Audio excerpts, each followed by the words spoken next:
हाँ गाइस, हम के बीच आवे वाला बा एगो बहुत ही मजेदार सॉन्ग जौना के बोल बा आम भइल छोट। ये खेसारी लाल यादव के आवाज में और शिल्पी राज के मीठा स्वर में ये गाना आवे वाला बा। बहुत ही जल्द हमी के बीच रिलीज होके वाला बा। एक टीजर रिलीज हो चुकल बा। एमे एगो जबरदस्त जोड़ी देखे के मिली खेसारी लाल यादव और नीलम गिरी की।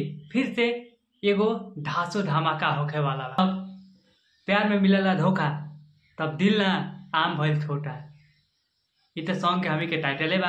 तो मजा आवे वाला बा इस वीडियो में। नीलम गिरी के मासूमियत अखिया, खेसारी लाल यादव के बेबसी और शिल्पी राज के दर्द भरी आवाज सब मिलके ई बन गई बा दिल छू लेवे वाला कहानी।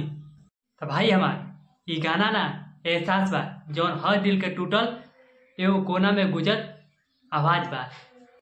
गाइस तो वीडियो में हमी के मिले वाला बा बहुत ही जबरदस्त एगो जोड़ी खेसारी लाल यादव और नीलम गिरी के।